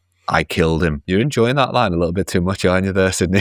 She's a bad bitch at heart. So then they have a kerfuffle again and they just fight. And then ding, ding, ding, the second person appears and it does the old fake out, makes you think it's Gail, but no, it's the reporter. Both guesses were right. And the reporter did indeed turn out to be Mrs. Loomis. Absolutely nailed it there, didn't you? Yeah. So I just put 2 killers again. That's a bit disappointing. Sorry, Kev Williamson and Wes Craven. Put your awards back. Andy's got a fucking problem.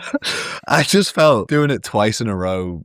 I mean, it makes sense to have 2 killers. Like, with the amount of stuff going on, it had to be 2 killers. It's just a shame that 2 in a row were 2 killers. I mean, I assume going on, it's not always 2 killers because that has to be getting old after a couple of films. But then how many horrors are out there with just 1 killer? Is it played out when it's 1? Why does it become played out when it's 2? All of the horrors up until now have been 1 killer. That's true. Jason, Freddy, blah, blah, blah. Well, Jason, to be fair, was Jason's mum. But, like, they've all been 1 killer, and now we've got 2.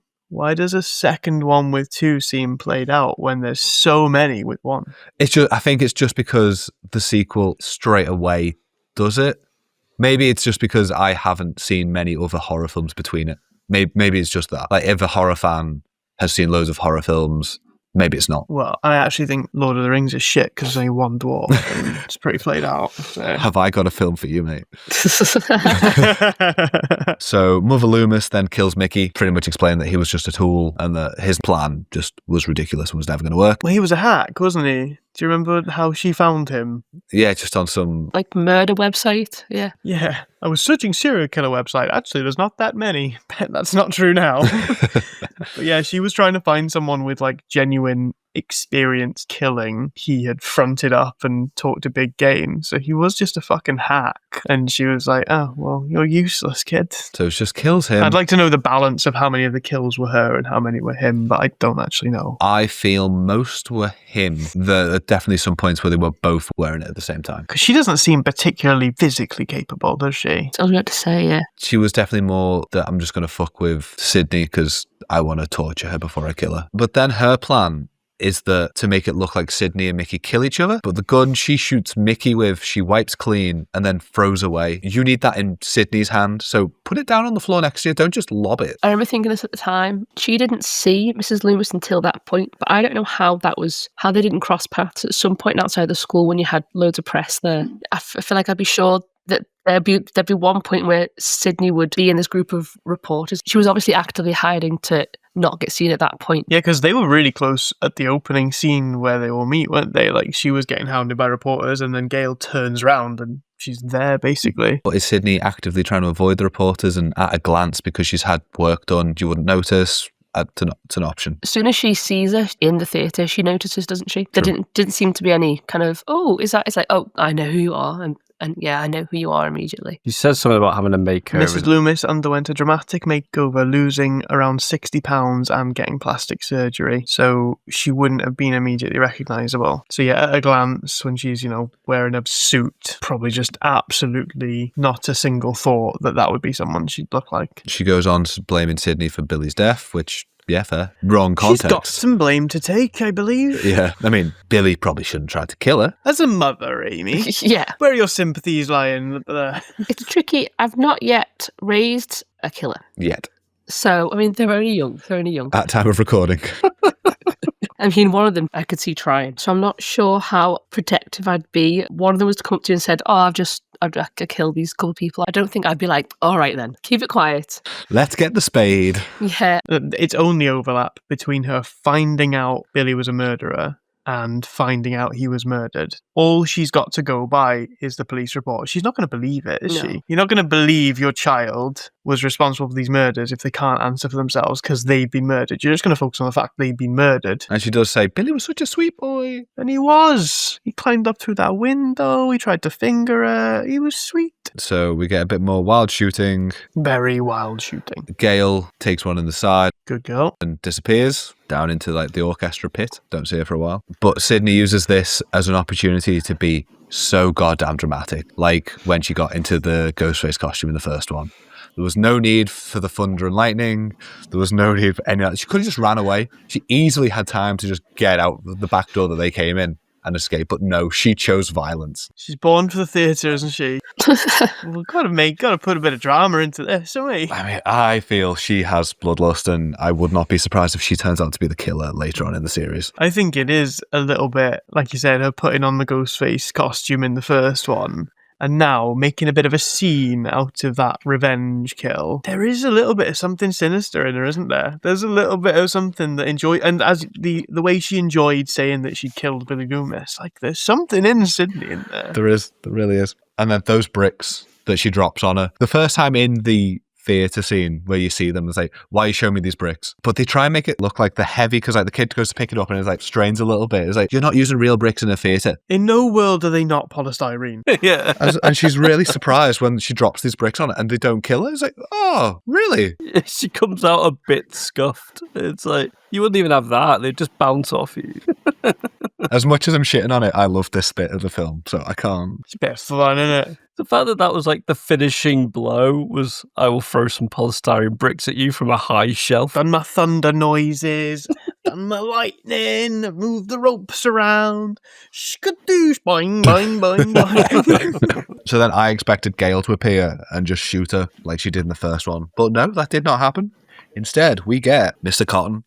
Mrs. Loomis is getting pretty desperate, trying to get Cotton to not shoot her and to kill Sydney. But Cotton just wants to meet Diane Sawyer. That's all he wants. He does, bless him. And he's a crack shot, luckily, because it could very easily have just shot Sydney. Then Gail appears. Oh, look, she's not dead. And Mickey jumps up. He ain't dead, so they both shoot him. And then just for good measure, they double tap Miss Loomis right in the head to make sure she's dead. Nobody dead till they've been shot in the head. I did question at this point, is Cotton going to prison now because he's murdered someone? What's your fucking problem, Amy? What have you got against white cis males? So much. Yeah, I'm thinking, well, technically I appreciate it was self-defense, but technically he now has murdered someone. And he's already served his time. It's fine. That's how it works. 1 year, which is enough. Yeah. Time served, tick. Then the police arrive, the ambulances arrive, and we find out Dewey lives. And Hey. furious. My very last note of this just says, ha ha ha, Dewey is alive. But the explanation they give is, oh, it hit some old scar tissue.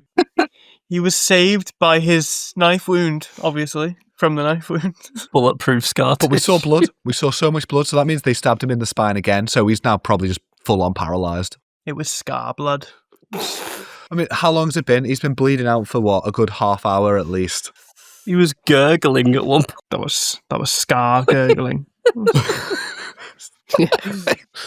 It's just utter bullshit that he survived. He was dead. The reporters all flock to Cotton and he just says he'll sell them his story to the highest bidder. No, they go to Sydney first, don't they? Yeah, sorry. And they go, Sydney, how does it feel to be a hero? She goes, you should ask Cotton. She throws him a bone. So everyone kind of wins. She's like, yeah, get off my fucking case, reporters. Feels like she's done a favour for the guy that she falsely imprisoned for a year. And then he's loving life because he'll be famous when he... And that's the film. Yeah.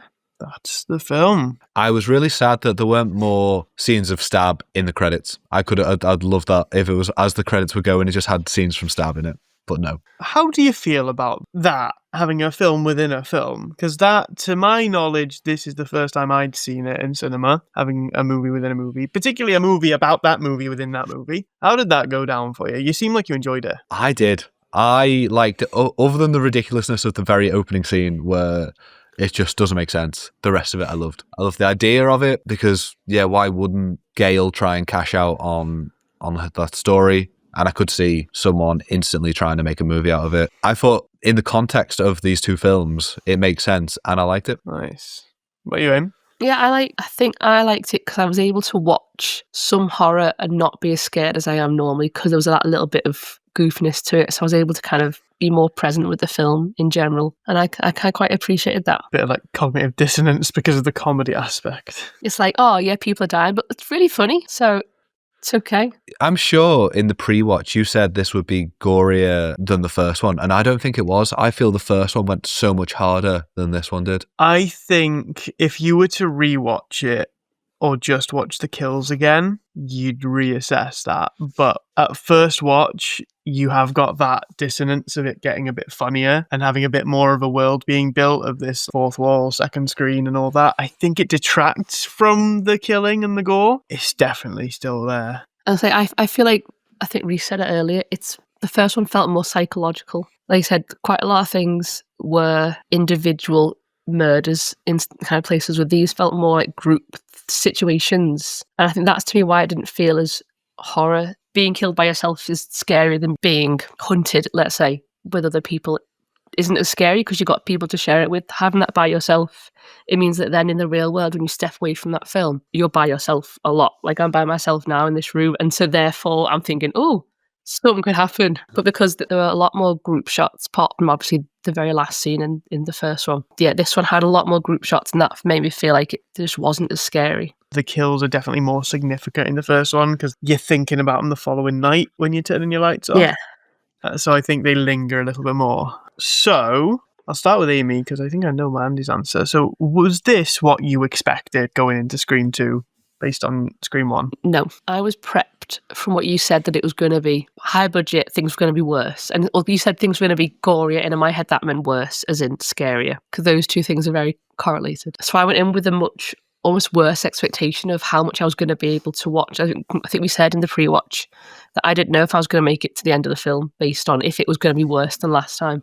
So the fact that I was able to make it to the end of the film and not be as scared afterwards as I still am now, a year later, after watching Scream, it felt different to how I thought it would feel. But I like that because it meant that I could enjoy it a little bit more, which is nice. Good. What about you, mate? I liked the film. However, it did feel dramatically different to the first one. There was a lot less whodunit. Any sense of this is the pattern just gets thrown out the window the second they come up with it. So it seems less like a whodunit and just killing for the sake of killing, but it does make sense in the story. And 1 and 2 together make sense. It's not like number 2 was just thrown together because the first one made money, which I like. They did feel like a pair to go together. I preferred the first one to the second one. Didn't you say the second one was generally regarded as better? So critics definitely lean towards the second one. I think Rotten Tomatoes, it was in the high 80s or mid 80s. But actual, fans, it's about 50-50, you know. I mean, I can appreciate why people would prefer the second one, but I don't know. There was just maybe just because I haven't seen a horror movie in such a long time when I watched Scream. I don't know. I just preferred it. I'm not 100% sure why. I just did. Maybe it's just more conventional horror than the second one, but it's not exactly conventional, but you know. Yeah, I think the context is important. If you're gearing up to watch a horror, Scream 2 will disappoint you, but Scream won't. But equally, if you have some experience with the genre and you've watched a horror you liked and you're gearing up to watch the sequel, you are so used to watching shit sequels that the bar is incredibly low. So I think that's probably why it was received really well, because horror sequels are notoriously awful. I would watch it again. I did enjoy it. It's just a bit different. And how are you feeling about the kind of world that's being built as well? Like, we've got a couple of characters that are still alive, same ones that were alive in the last one apart from Randy. We've got a bit more of a sense of the world and how it works and how it functions and the wider reach. And now we've got this movie that's being made, the books being written. Are we kind of enjoying that wide thing or just feeling like it's an excuse to make more movies? I like it as long as they don't use that as an excuse for a third film. You're saying that 7 films in, Andy? I think I mentioned in the last one, the first 3 were planned. Okay. First 3 movies were kind of outlined when the first was released. So the second and third will definitely deliberate. Like Star Wars. The details of them, absolutely, there was still lots left to be done, and the scripts were written quick because I think there was probably about 40 pages of the script made up when it was actually put into production, and it would be kind of directed on the fly. But the bones of the story and how it links to the previous ones, that's kind of deliberate. So even the third one hopefully doesn't feel like it's just pulled together for a cash grab. We'll have a look at the predictions that you made then. So, have you got the list in front of you there? Some of these are from the last episode we did a year ago, and some of them are from before you watched this film. So the first one, you thought Billy or Shaggy may come back. Was this whose prediction was this? Mine or Let's Amy's? say if they were wrong, they were yours. I think you both mentioned it. It was in the pre-watch, I think. Yeah, you were both kind of like, oh God, I hope they don't come back, but I bet they do. Were you right? No. I did watch the film, but were you right? No. Sorry. You also thought Cotton would come back and get framed? No. That didn't really happen. Half He came back. Yeah, I'm really surprised they didn't try and pin it on him more. I mean, people treated him like he was guilty for a lot of the film, but yeah, he wasn't framed for this one. Thought there'd be more locations. Correct, yeah. That's right. Amy, you thought someone has seen Sid on the news and wants to get involved? I mean, films in the news. Yeah, and you kind of baited to feel that way with the reporter. Like, she just wants to get involved because it's Sydney. Arguably, that's why Mickey's there. He was hooked in because he was aware of the story. Andy, you think it's Billy's mum? Don't know I don't know how I pulled that out my Yeah, ass. you but you knew know all what I along. did. Bro, you made that prediction in the post-watch of Scream 1. Yeah. You probably don't remember. Not shocked at all, so of course it is. Why wouldn't it be? Yeah. How did you feel when I made that prediction last year? I was very disappointed. I just felt really stupid because, like I said, I've watched these in the hundreds of times, and probably every other year I forget it's Billy's mum. So the fact that you clocked on the first time watching the first one, I'm usually watching the second one being like, oh yeah, it's her. So I felt very dumb, but that's not exclusive to this moment in time, to be honest. Andy, you also wondered whether there'd be a man with a little hand in this film. Now, this is interesting because we talked about how Scary Movie obviously came out in 2000 or 2001, and it centered itself on Scream 1, 2, and 3, but mostly it's just Scream 1 and Scream 2. I can't remember if 3 maybe as well. But the aspects of Scream that are in ScaryMovie are in 1 and 2, so you notice a few of each. So you've got the ear penis thing. Yeah. You had the lady in the cat flap. There was a few more bits in this one as well. The running to the room at the back of the screen, like obviously you can see where he's running to, but the character can't. And then the "you gotta take my little hand" guy in Scary Movie 2. It's meant to be a reference to Dewey with his With his damaged Yeah. nerve damage, yeah. Oh, poor Dewey. Yeah, That was all the predictions. really fucking solid. Yeah. I'm a bit disappointed, to be honest. I could throw some wild ones out for Scream 3. I Go on, then. think definitely. So is this becoming an annual tradition? Have you got any predictions going ahead for Scream 3? So you kept saying, and I feel like it won't be Scream 3, it'd be like Onwards, that they were hinting at him being not a person. And my first thought when you said not a person is that it would be like an animal. A velociraptor. So I Just a gorilla. You said, oh, it might not be a person. I'm thinking, is it like a dog? Is it how are they getting an animal to kill someone? It's Billy's dog.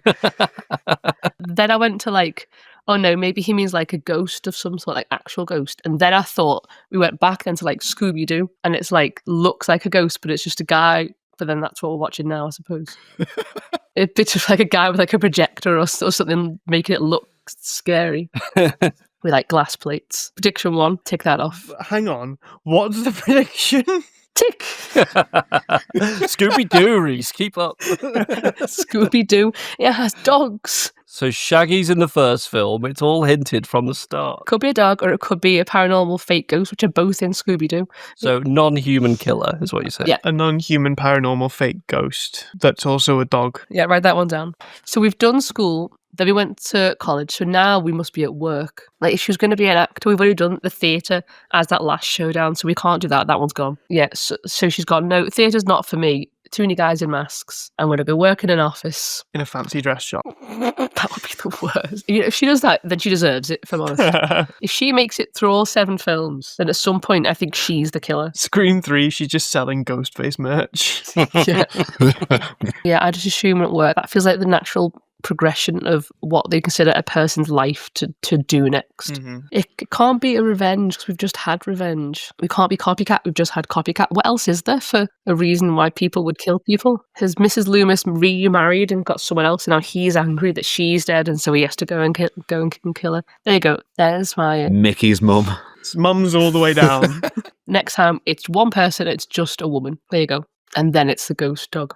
I'm going to build off of what you just said about it going school, college. I reckon next one is going to be her work, but I reckon she's going to stick with like the theatre and go into movies. I really hope it's not, but maybe it's like Stab 2 and she's working on it for some reason, or she's just working on some film. Maybe the film's not doing too good. Maybe the director's like, ooh, maybe we can get some insurance if this film gets called off because there are so many murders on the film, because Sydney works there. Do it that way, so the murderer will be, I don't know, like a director or an understudy, because we mentioned there were no understudies in this one. Yes. So maybe coming back now. I like that. So female murderer, like you said, understudy in a film she's in, 3 murderers this time because it's Scream So 3. it could be 3 screams. This could just be those sorority girls. I have no idea. Oh, But you kept mentioning that he goes supernatural, so maybe they do use some special effects. It's the special effects guy. Or Billy comes back from the dead. I fucking hope not. if you make that prediction for every Scream movie, then one of them's bound to be right. You said that they keep making a prediction that Shaggy is going to come back in the films. I really hope that's not the case. I hope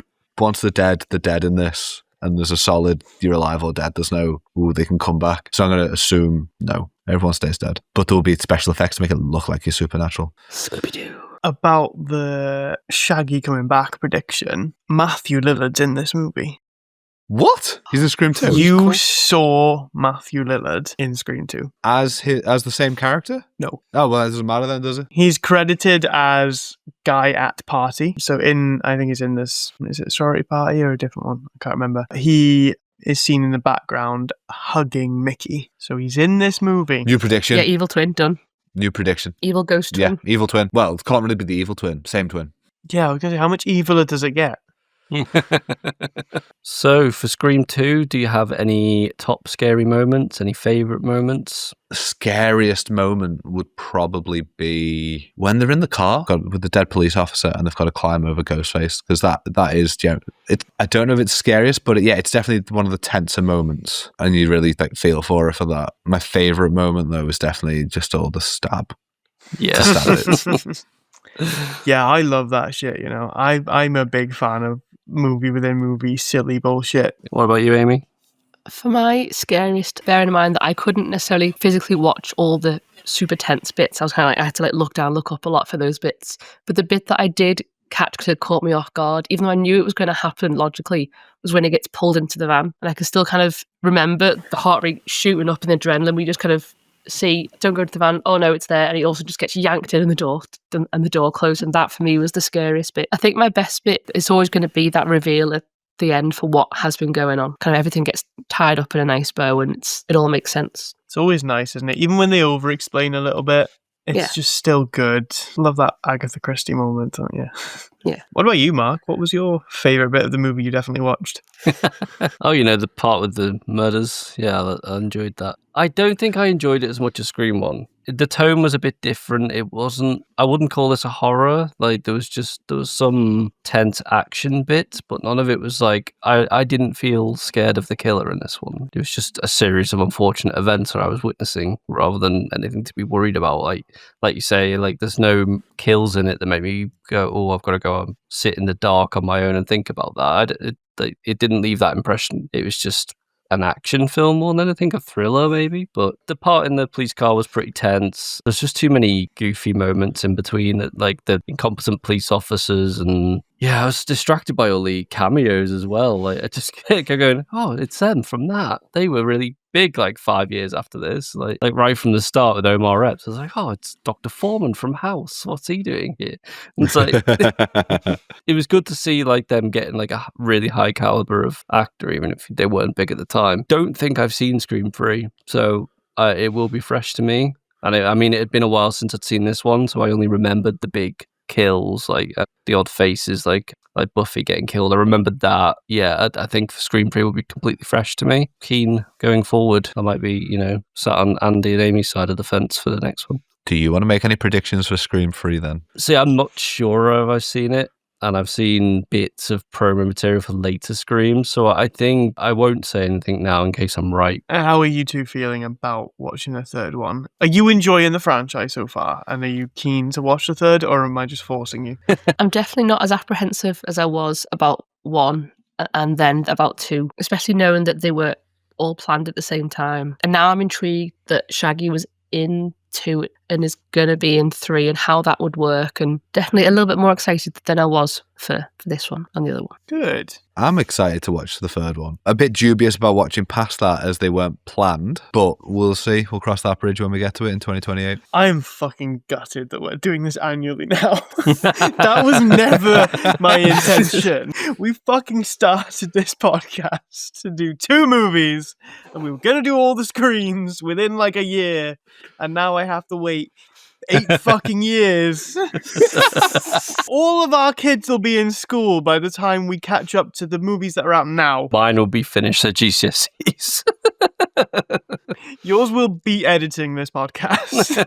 But I think when Scream 10 comes out, we can all go and see Oh it. yeah. That is going to be a fucking class day out, to be fair. Us and our kids. But no, I'm glad you're excited for it. Like, I'm really glad I'm able to share this thing that I love so much and find that you're not hating it as much as I thought you would, to be fair. So I'm really happy with that. So if you had to rate Scream 2, what would you give it? Out of 10, I think I would give it a 7. Oh yeah. I'd give Scream 1 an 8, but Scream 2 I'd definitely give a 7. I enjoyed it. I'd watch it again. Yeah, I was gonna say 7. I enjoyed the first one more, but I'm more likely to watch the second one again. But I still thought the first one was a little bit better. The first one just hit a little bit different. This one just felt like a continuation with fewer shocks. But yeah, it's still pretty enjoyable. So if you want to join the Dead Spot Cinema Club, you can find us as DSCC Podcast on Instagram and YouTube. You could also join our Discord following the link in the description. Add a comment or a rating on whatever you're listening on. Really helps the podcast grow, blah, blah, blah. I don't want them to do that. Please, even if it's negative, just comment on Yeah. how sexy my voice is. Any clicks, likes, or subscribes will really help the podcast. Right, do you want to do your sign off? Okay, let's see what ChatGPT can give us. Have you not already done that? What were you doing? No, bro. What were you just doing? You said you were doing I it. was doing it for the socials thing. I thought I was going to do the socials call Oh. out. Yeah, you literally told Mark to do it. And that is our episode for Scream 2. Thank you for joining us. We look forward to you joining us again. That's all from me, Andy, Amy, and Mark. And we are the Dead Spot Cinema Club. Thank you for joining us. Bye. Bye. Bye. Goodbye. Bye.